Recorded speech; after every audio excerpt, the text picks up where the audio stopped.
Please all stand. Glory to you, O Word of God. Glory to you, Lord Jesus Christ. Glory to you, O Word of God. Glory to you, Lord Jesus Christ. From the shining cloud, the Father's voice is heard. This is my beloved Son, hear him. Glory to you, O Word of God. Glory to you, Lord Jesus Christ. Glory to you, O Word of God. Glory to you, Lord Jesus Christ. The Lord be with you. And with your spirit. A reading from the Holy Gospel according to St. Luke. Glory to you, O Lord. Jesus took Peter, John, and James and went up the mountain to pray. While he was praying, his face changed in appearance, and his clothing became dazzling white. And behold, two men were conversing with him, Moses and Elijah, who appeared in glory and spoke of his exodus that he was going to accomplish in Jerusalem. Peter and his companions had been overcome by sleep, but becoming fully awake, they saw his glory and the two men standing with him. As they were about to part from him, Peter said to Jesus, "Master, it is good that we are here.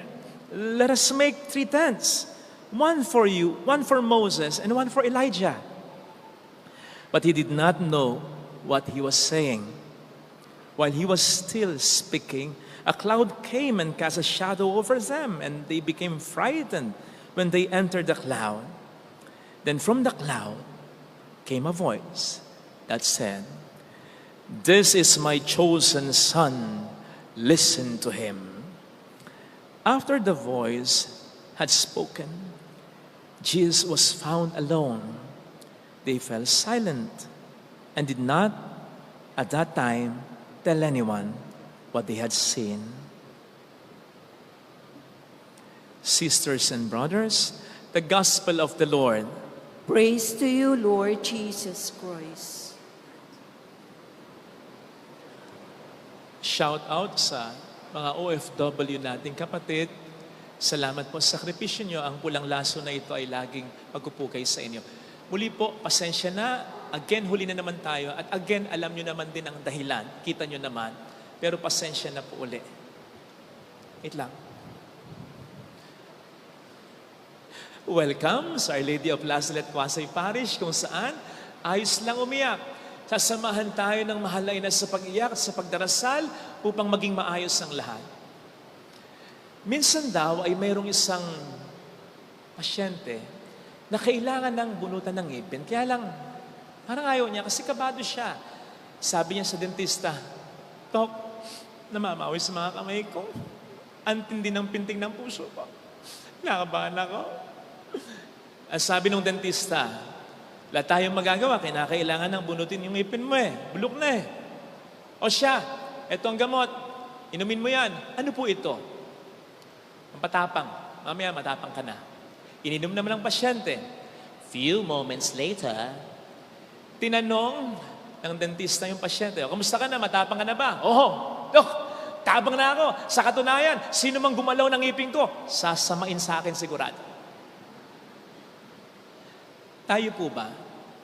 Ano o sino ang nagpapatapang sa atin? Kapag may mga problema sa buhay, lalong-lalo na yung mga matitindi, ano o sino ang nag-encourage sa atin?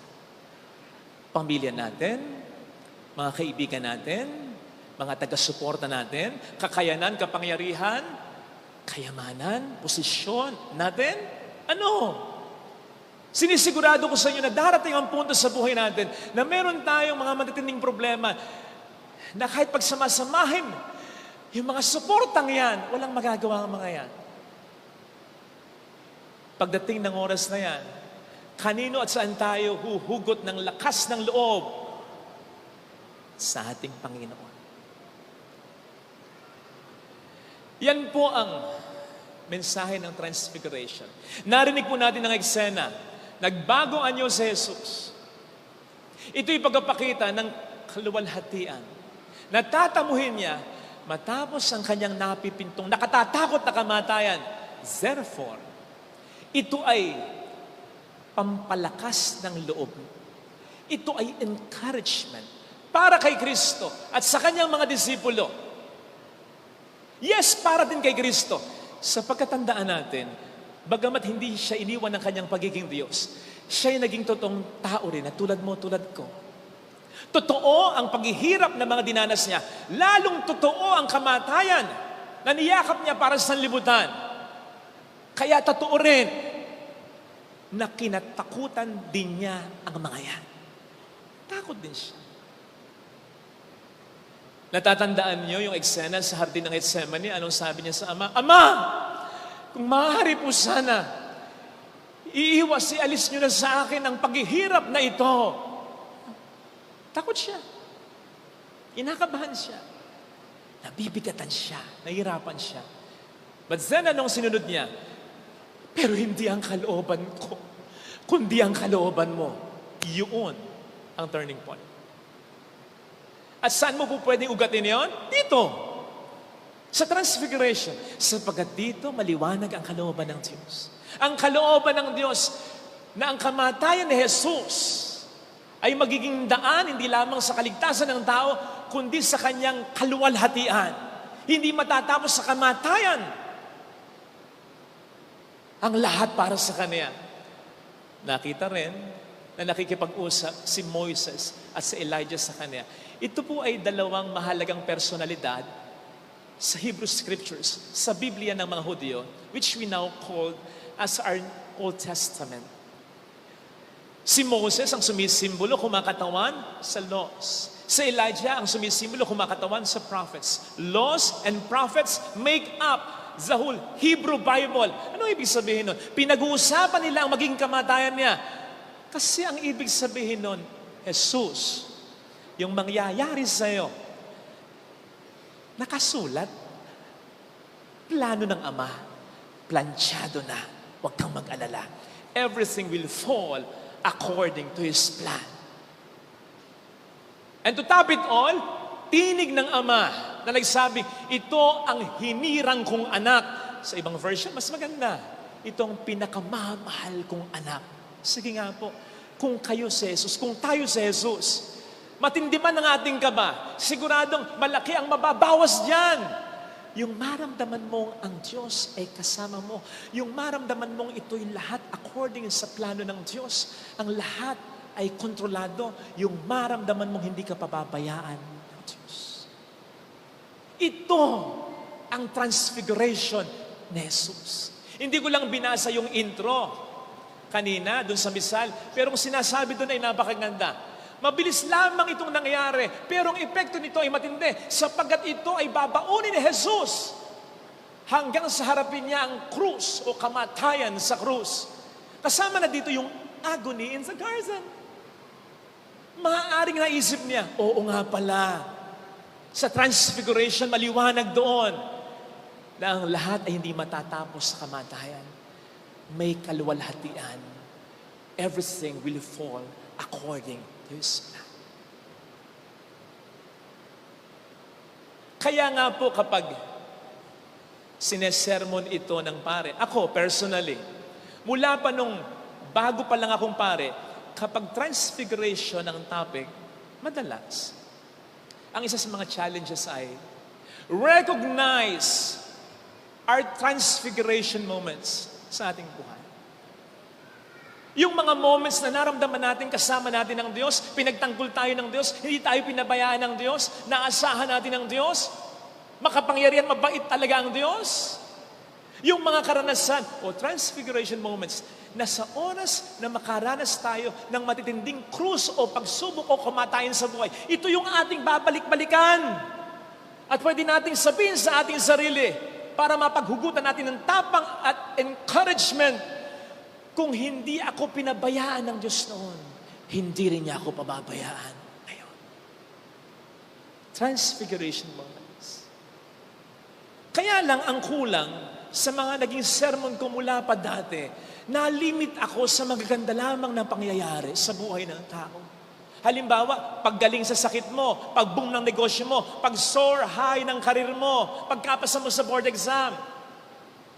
Yung kasal ninyong mag-asawa na hanggang ngayon ay nagmamahala naman kayo.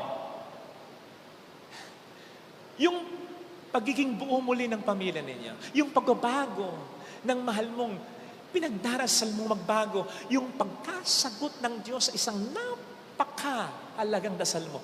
Ito yung mga transfiguration moments natin na dapat nating i-recall, dapat nating tandaan. Ito yung ating babalik-balikan na magpapatatag ng loob natin sakaling meron tayong problemang maranasan. Ang Diyos ay hindi nagbabago. God is the same yesterday, today, and forever. So kung tinulungan niya ako noon, tutulungan niya rin ako ngayon. Transfiguration moments. Kaya lang may problema dito eh. Kasi may tendency tayo na ang hirap mag-recall, lalong-lalo na kung immerse tayo sa problema, ang tutok mo lang problema eh.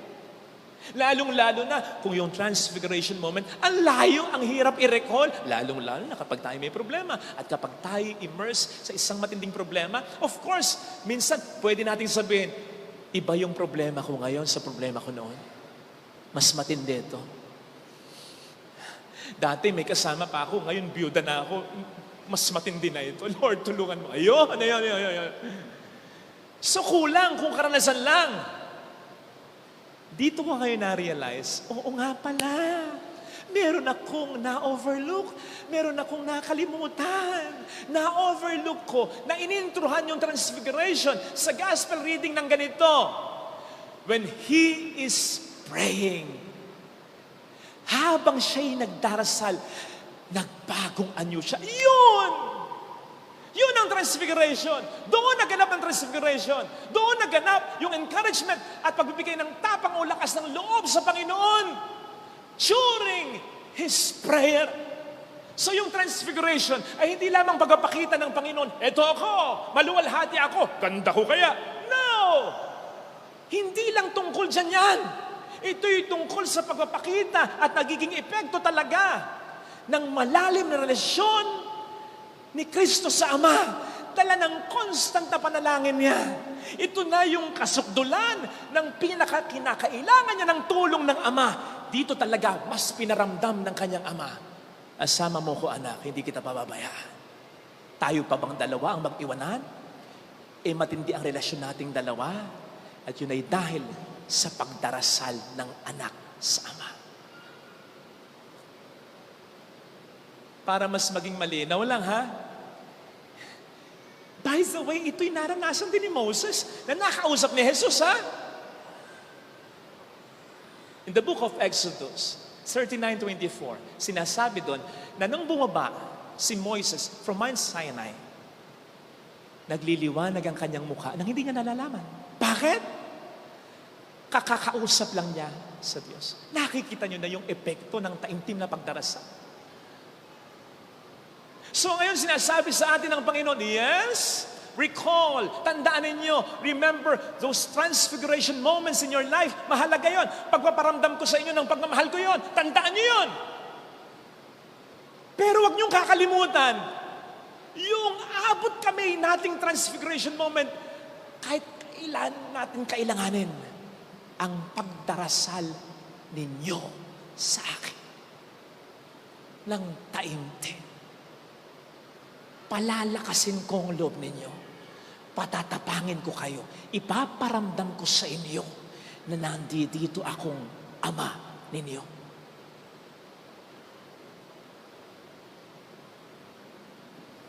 Parang walang dating sa inyo sinasabi ko, yung ugat ko nang gagalaitin na dito. Alam niyo kung bakit?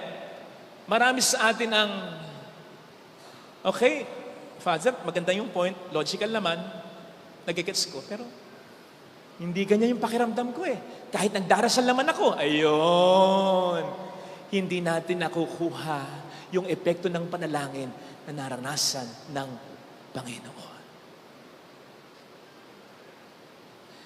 Kasi, Aminin natin, madalas sa ating mga pananalangin, we don't listen. Ano ang sabi sa Ebanghelyo? Listen to Him. Makinig kayo sa akin. Puro tayo salita. Ang pagdarasal, communication yan eh. Saan ka nakakita ng communication na isa lang ang nagsasalita? Oo, yung asawa mo lang nagsasalita. Pero dapat may nakikinig. Tayo. Dapat makinig tayo. Sapagkat magsasalita din ang Panginoon sa atin. We hardly listen. Lalong-lalo na, ito na, kapag may mga problema na tayong matitinding problems and suffering, mas lalo na tayong hindi nakinig. Puro na daing, puro na daing, puro na reklamo, puro na daing, puro na reklamo. The more we will be afraid, the more we will be discouraged. Kasi kung ano yung inuulit-ulit natin, nire-rehearse natin na parang mantra sa buhay natin, nang unang-unang nakakapakinig ay tayo lang din sa isip at sa puso natin. Napakatindi nung sakit ko. Baon na sa utang yung pamilya ko. Ang hirap-hirap ng kalagayan ko. Iniwan ako. Ang sama-sama ko. Yun ang magte-take hold sa buhay natin. Yun ang magkakaroon ng kapangyarihan sa buhay natin. Kapag laging yan ang iniisip, sinasabi, at maging laman lagi ng ating panalangin. Yes! Okay lang yung dumaing. It's good to be honest with Him. Pero wag naman puro daing sa pananalangin. So much so, na yung moment na dapat we should listen, daing pa rin. Daing pa rin. God said, be still and know that I am God. Relax ka lang. Tahimik ka lang. O sige nga kayo. Ano ang maging reaksyon ninyo? Sa isang taong sinabihan niyo, ako bahala, ako bahala. Tapos puputaktihin ka pa rin. Sabi na tumigil ka, ako na nga bahala, di ba? May ginagawa ako, di ba? Hindi kaya parang ganun din ang Panginoon? My sheep, listen to my voice. Hindi tayo kambing, tayo yung mga tupa na sumusunod sa pastol. Nakikinig sa pastol. Let us listen. At kapag nanalangin tayong taimtim na may pakikinig or listening, sinisigurado ko sa inyo, ito yung naranasan ni Jesus eh. Ito yung naranasan ni Moises. Ito yung naranasan ni Elijah. Si Elijah, baka makalimutan ko, bago siya magdasal ng taimtim, gusto na niyang mamatay. Pero pagkatapos makapagdasal at naramdaman ng Panginoon sa katahimikan, mas naging magana ang kanyang buhay.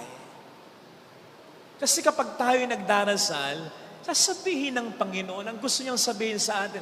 Lalong-lalo na yung mga pinapangako at pangako na niya sa atin. Katulad ng binigay niyang pangako kay Jesus sa ating gospel reading at kay Abraham sa ating first reading.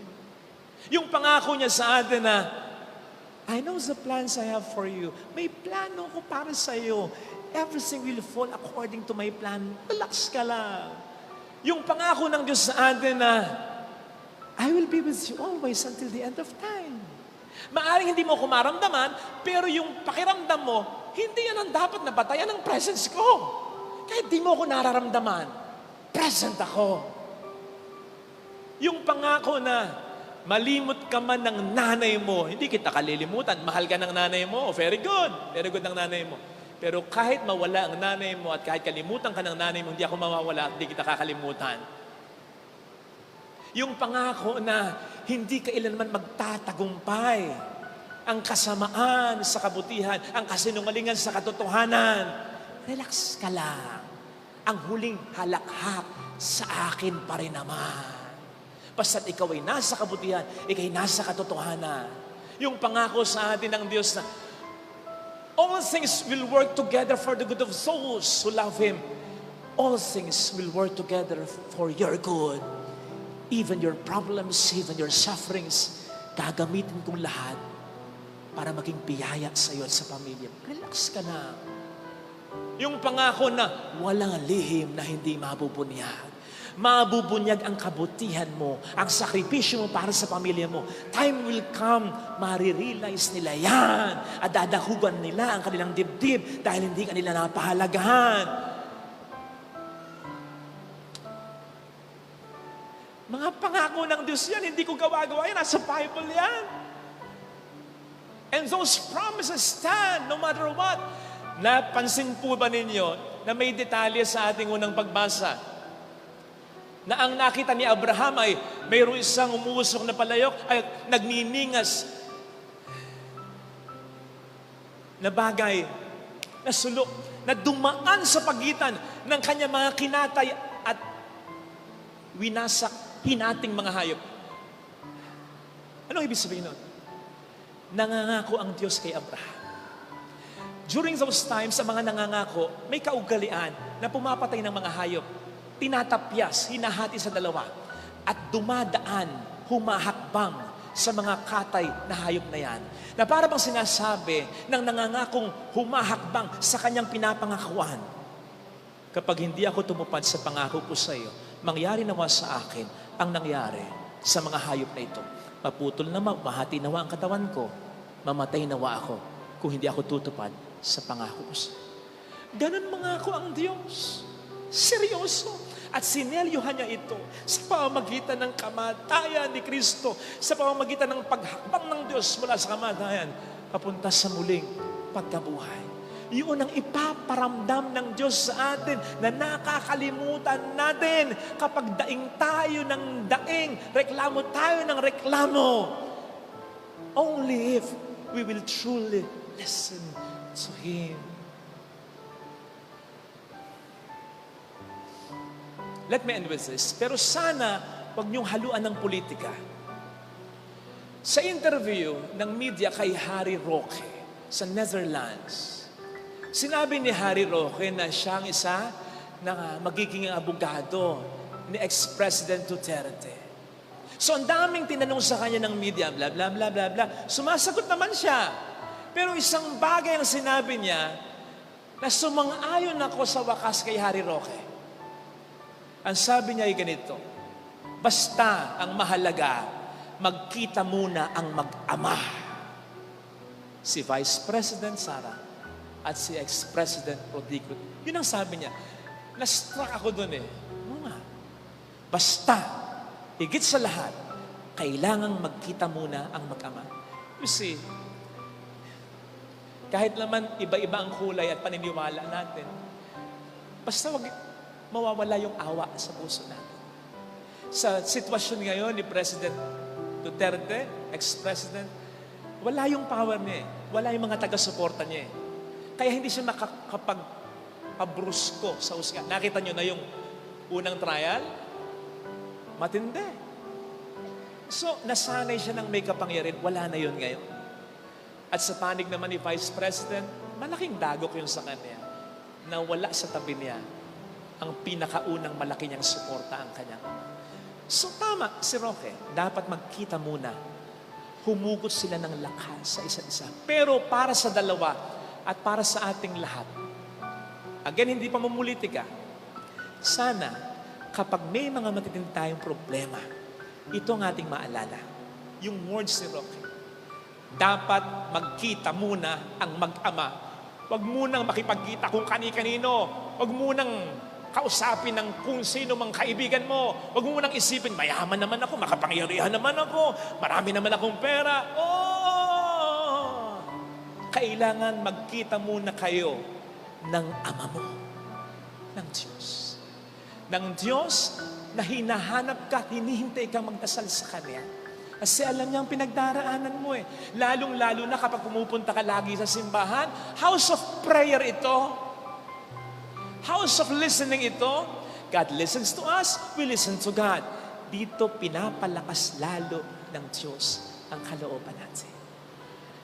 Eh sana, appreciate natin ito. The power of prayer. Hindi tayo mahihirapang magdasal. I tell you, kahit kaming mga pare, ako personally, madaling magmisa, bla bla bla bla bla bla. Madaling magrosaryo.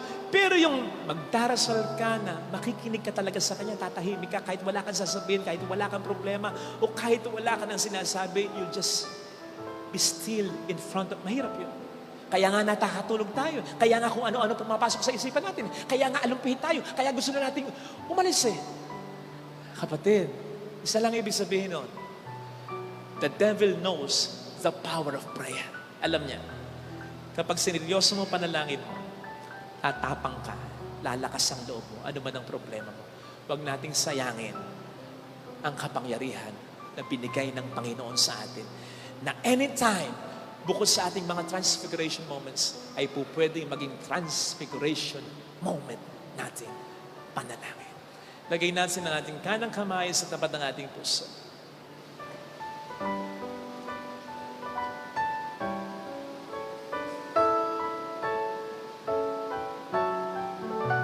Awitin natin. Alam kong may magagawa ang Diyos.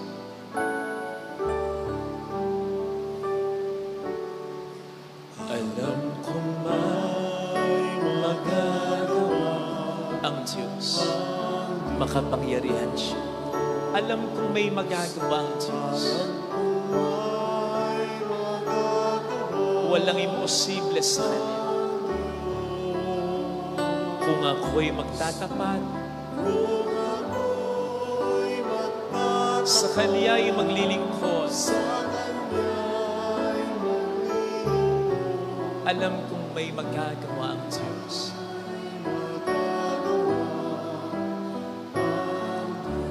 Alam kong diringgin ng Diyos ang samo ko, sapagkat mahal niya ako. Alam kong diringgin ng Diyos ang samo ko. Alam kong diringgin ng Diyos, Sapagkat alam niya ang pinagdaraan. Kung ako'y magtatapat, sa Kanya'y maglilingkod, alam kong diringgin ng Diyos ang samo ko. Pikit natin ang ating mga mata. Panginoon, narito po ako, anak mo, tumatakbo sa iyo, dumadaing sa iyo, humihiling sa iyo, nagsusumbong sa iyo. Tulungan mo po ako sa mga problema ko, sa mga concerns ko, sa mga ikinatatakot ko, sa mga inaalala ko. Panginoon, nawa, paglabas ko ng simbahang ito, at pagkatapos ng mga pagdarasal ko, sa araw-araw na tumatawag ako sa iyo, palakasin mo po ang loob ko. Encourage mo ko. Patatagin mo ang pananampalataya ko na hindi mo ko pababayaan. Ikaw na Ama. Mayroong magandang mangyayari sa iyo. Kung lalapit ka kay Jesus, kung ang Diyos ang magiging unang sandigan at pinagmumulan ng ating tama, God never fails. Mayroong magandang mangyayari sa iyo. Relax lang. Everything is under His control. Even your sufferings, even your pain. Walang masamang mangyayari sa iyo nang hindi nakikita ng Diyos. At kapag nakikita niya, tutulungan ka niya. Ganon ang isang mapagmahal na Ama. Glory to the Father, and to the Son, and to the Holy Spirit. As it was in the beginning, is now, and will be forever. Amen. I believe in